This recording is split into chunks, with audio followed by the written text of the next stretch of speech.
Realm presents Bullet Catcher.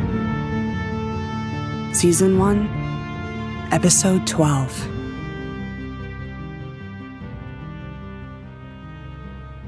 One.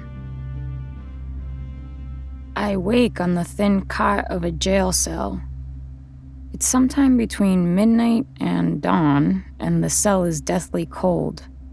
A chill runs through my bones. I'm covered in sweat. "Sit up, cub." The bullet catcher's voice drifts from the adjacent cell and fills the entire space. "Sit up," he says again. I pull myself up. My stomach lurches. I lean back against the bars and the coldness of the metal sends an electric shock through me. I'm crying, though I don't remember why. The bullet catcher reaches through the bars and holds me. The chill evaporates in his arms. I'm suddenly warm, as though someone has thrown a blanket over me. "Breathe slow," he says. "Take deep breaths." "I'm dying," I croak. "No, you've only had too much to drink." I do what he says. I breathe. Then I bend over the cot and throw a green snake bite and whatever it was I ate at the saloon. The bullet catcher holds me so I won't fall off the cot. I heave for a while after that, though there is nothing left in my stomach. Then I lean back against the bars and close my eyes. The bullet catcher lets me go and wipes my mouth with his sleeve. "I'm sorry, cub." In my stupor, I have no idea what he's talking about. For what? "For this," he says. "For everything." I swallow. "Just don't let me go." I wake, remembering little of the previous night. I'm covered in bruises from a fight that comes back to me in snatches. I remember shouting at someone at the bar, standing quickly, my chair toppling over. Then the street, lighted with lamps burning behind windows. A lot of yelling. Hartright trying to put herself between me and whoever the other person was. The last thing I remember is Hartright getting thrown to the ground. I kicked whoever it was between the legs, but the bruises tell me that I lost the fight. The bullet catcher watches me from the other cell, like he's trying to coax me back to life with his gaze. And then I remember waking up in the cell in the middle of the night, and how he held me and spoke to me. And I realize, with surprise, that I'm not angry with him anymore. Turns out, when it comes down to it, forgiveness is easy. At least, when you love someone. I forgive the bullet catcher. And it feels like shedding a tremendous weight. "What do you mean you're leaving?" Hartright stands in the library. She'd been distractedly thumbing through a book when I told her. "I need to find Cass." "Who the hell's that?" "She's a bullet catcher. I'm going to bring her here. We're going to end the gunslinger's control over the water. We're going to bust out the bullet catcher, and we're going to get the hell out of here." "Is that all?" "That's all." "I reckon you're going to get yourself killed." "Maybe. So are you in?" She snaps the book closed and puts it back on the shelf. "Don't reckon I got anything better to do." The next day, Hartright and I play it perfectly. We lose my bodyguard in the crowds of people in the industrial area of town. Then we hire a buggy to take us from one end of the city to the next. We switch to another to take us back, except we jump out a few streets down, duck into an alley, and watch as Cloak's gunslingers hustle after our empty buggy, completely fooled. Then we rendezvous with our horses, which we've already saddled and readied with supplies, and we're gone. Though it's 2 days' ride from Las Pistolas, the place where the bullet catcher's coordinates lead to isn't on any map in Nico's library. Hartright says she's never been to that part of the desert before. "I've heard stories," she says. "It's a wild part of the Southland. I've heard that there are beasts there never seen by anyone. I heard a sandstorm has raged there for as long as anyone can remember and makes that part of the desert totally impassable." I say, "It sounds like the perfect place to go if you don't want to be found." What was supposed to be 2 days stretches into 3 and then 4. It seems whenever the compass says we're getting close, the needle starts spinning and we lose all direction. The wind is high and the sand freckles our skin and makes seeing hard. We wrap our faces to keep the stinging sand out of our eyes and mouths. We walk our horses into the wind, using their bodies to shield us. "We should head back," Hartright tells me. And she's right. If we head back now, we'll have just enough food to get us back to Las Pistolas. And that's if we don't get lost like we are already. I squint my eyes against the stinging sand and, finally, I have to admit we're beaten. There's nothing out here. Or if there is, it's so well hidden, we'll never find it. I pull on No Name's reins to turn her around, but she fights against me, bucking her head and pulling free. She runs full gallop into the wind, and in an instant she's gone, lost in the storm. I start to run after her, but Hartright grabs my arm. "Don't! You'll never find your way out!" But from somewhere in the windstorm, I can still hear No Name whinnying, as if she were calling out for me to follow her.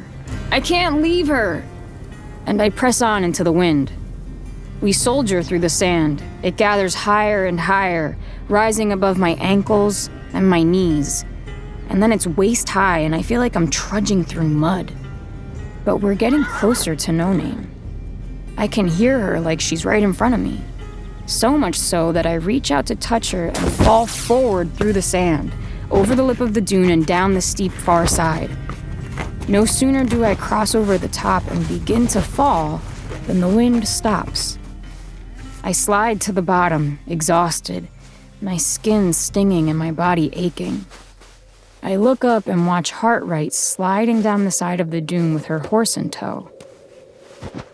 The wind howls up above, but down here is a sort of valley with hard ground underfoot. I catch Hartright as she slides to the bottom. From between the folds in the scarf wrapped around her head, her eyes are wide. She pulls off the headscarf and points over my shoulder. "Look." I turn to follow her gaze, and before me stands a grove of oaks and pines. A bed of grass lines a small valley between the dunes, with flowers and birds and buzzing insects.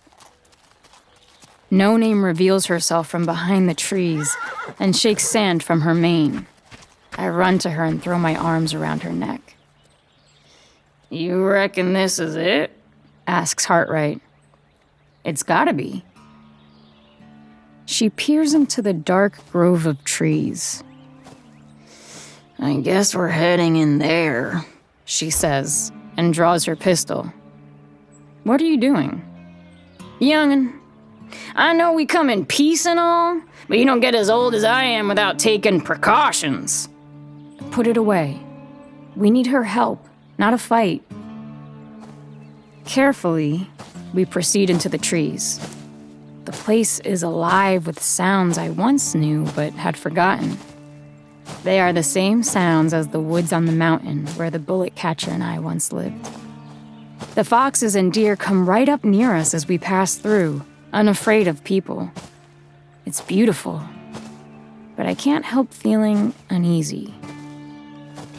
"This place gives me the creeps," Hartright says, echoing my thoughts. The sound of a hammer cocking stops us cold. "Hold it right there, unless you want that pretty little nose shot off your face." I put my hands up and turn to face her. "Cass?" She gives me a puzzled expression, steps up from the shadows, and lowers her gun. "You're the girl that was with Lobo." The bullet catcher? Is that what he called himself? As if he's the only one left. Lobo. I turn the name over in my mind. And then I think of his name for me. Cub. They are good names, I think. They fit. What are you doing here? We came for your help. The Lobo is in trouble. He's locked up in Las Pistolas. We aim to break him out. My debt to him is paid. If we don't do something, he'll be killed. For a second, she just stands there and thinks it over. Then she spits in the dirt. You two better mosey on out of here. I don't do entertaining. Something inside of me is cracking. I can feel it happening when Cass tells us to go. Truth is, maybe I've been feeling it for a long time. This world seems so big and open and full of people, and there's so precious few willing to help when others need it. I won't. Excuse me? I came here to get help, and I'm not leaving without it. There's something between you and Lobo. Maybe it was good, maybe it was bad, maybe it started good and got bad. I don't care. I'm asking you to put it aside and help me. I don't know if Cass is going to give in or laugh at me. She stands there, sizing me up. And then Hartright speaks. I'll just add, because this seems to have gotten lost in all this, but if you come with us, you'll have a good chance to get even with the whole town of gunslingers. Now Cass smiles. That's what you should have led with, kid. She turns and waves for us to follow her deeper into the woods. Eventually, the woods open into a clearing with a small log cabin sitting beside a stone well. Cass invites us inside. It's a bare, one-room building, empty except for the pile of furs for a bed, an oil lamp, a small iron stove, and a couple of dusty books. The winds are most calm in the morning. That's when we'll head out. Until then, we should rest. I wake near morning. Outside is still pitch black. Hartright sleeps soundly on the floor, wrapped in the fur Cass gave her. But our host is nowhere to be seen. I pull a fur around my shoulders and quietly leave.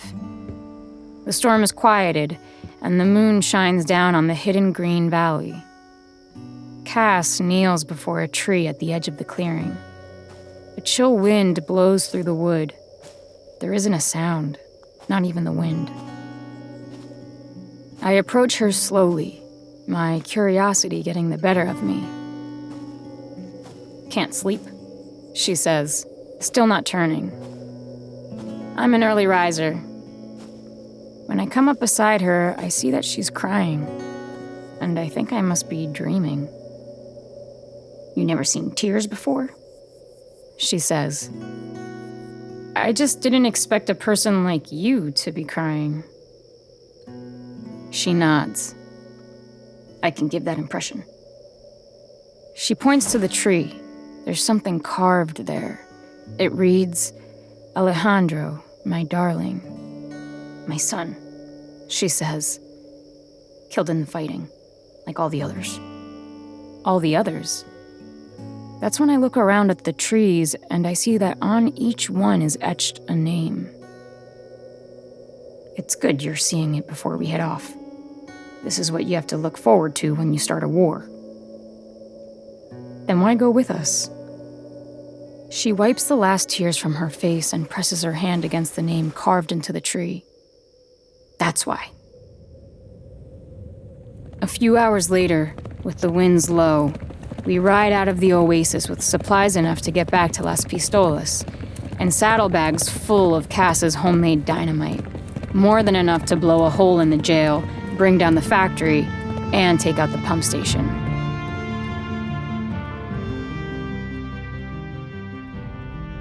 Two. We arrive outside Las Pistolas near midnight 2 days later. The moon hangs bright and low over the town.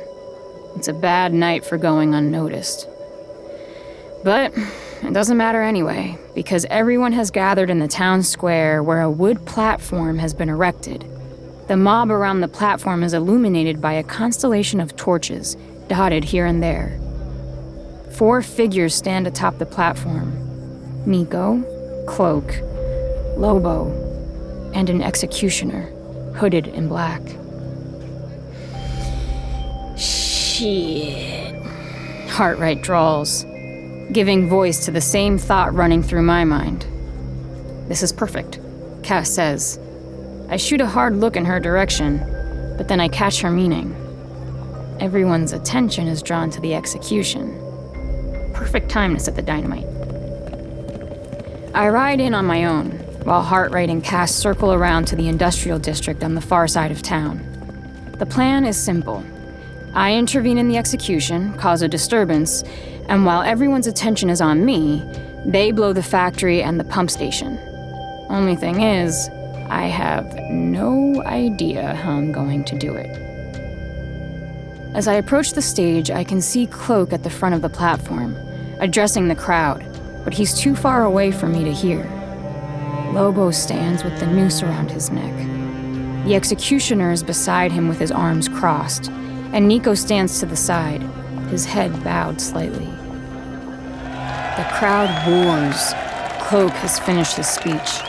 He turns and signals the executioner, who grabs hold of a handle attached to the stage and pulls. The trap door swings open and Lobo falls through. Without thinking, I draw my gun and fire.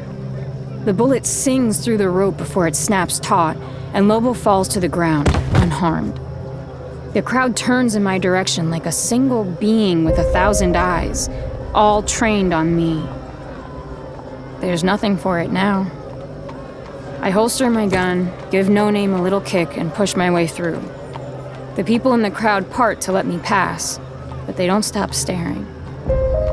When I get to the front, I leap off No Name's back and onto the stage. A pair of gunslingers have pulled Lobo onto the platform and dumped him on the ground. I stride right past Cloak toward Nico. I grab him by the front of the shirt and pull him down to look me in the eyes. You told me you wouldn't hurt him. He takes my hands in his and gently disengages. You shouldn't have stopped it, he says, swallowing the words. Cloak thought you would, but I didn't believe him. Nico's eyes flash to Cloak.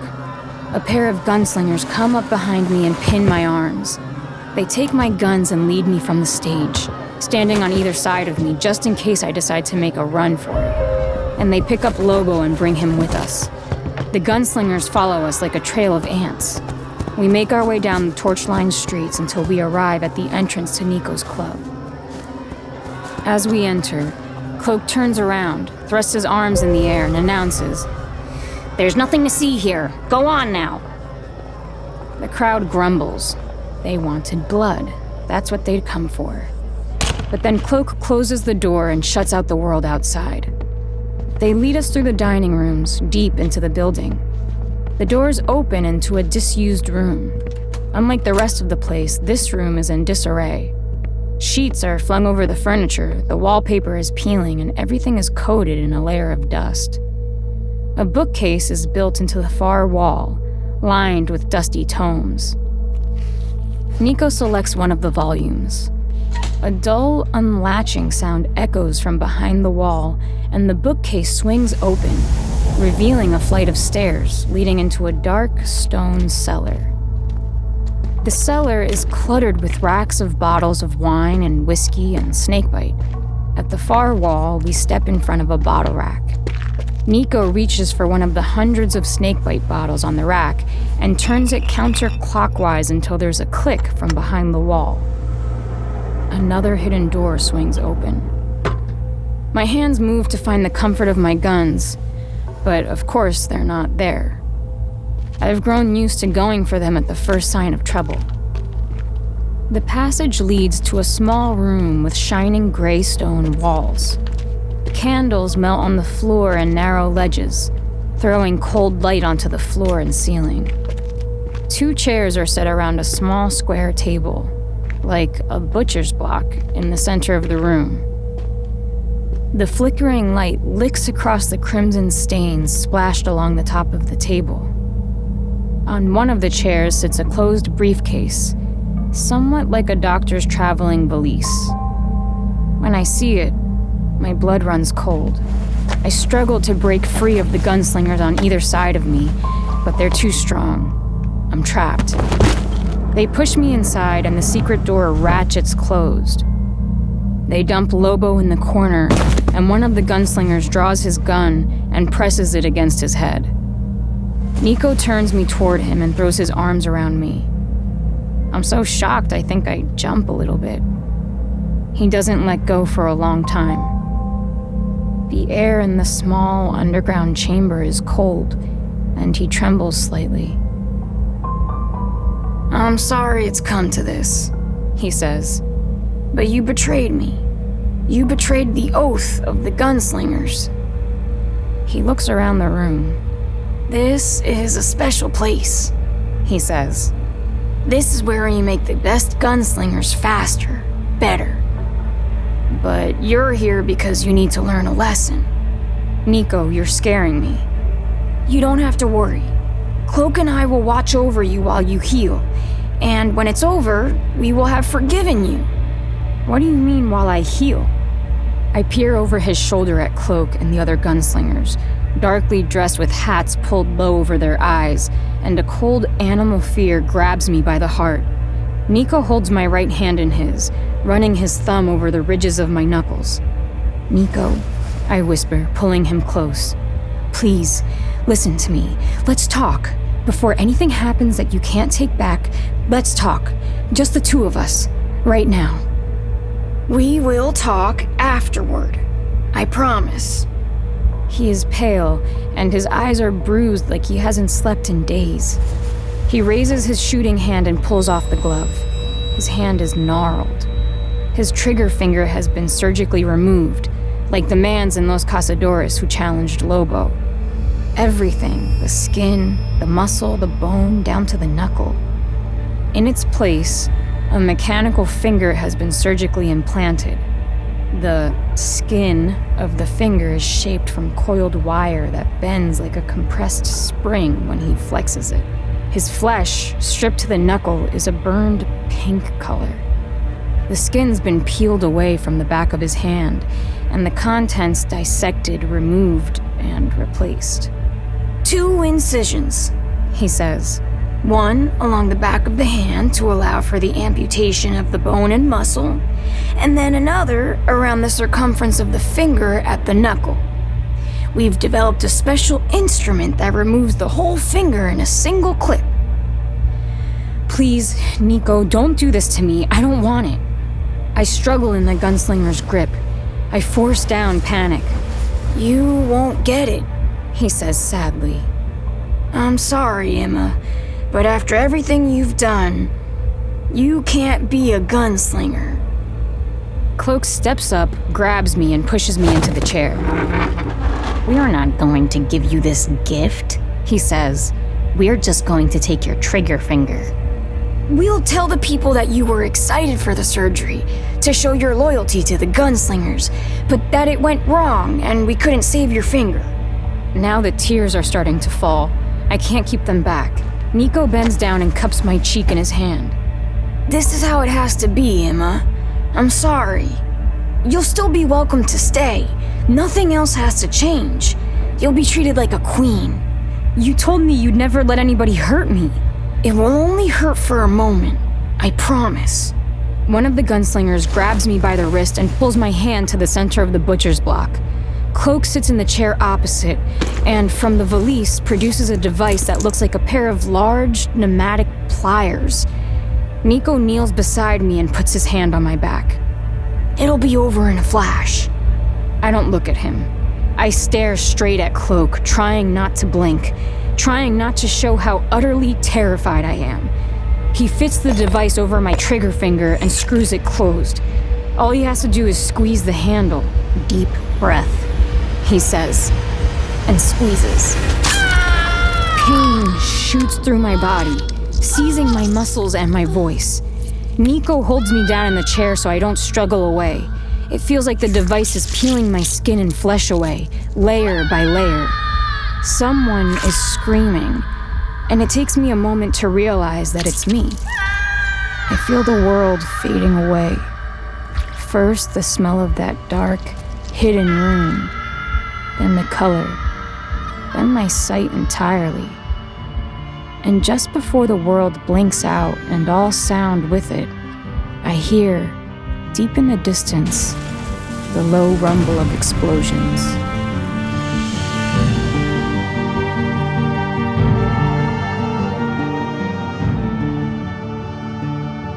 You're listening to Bullet Catcher by Joaquin Lowe, starring Inez del Castillo. Produced by Realm, your portal to another world. Realm. Listen away.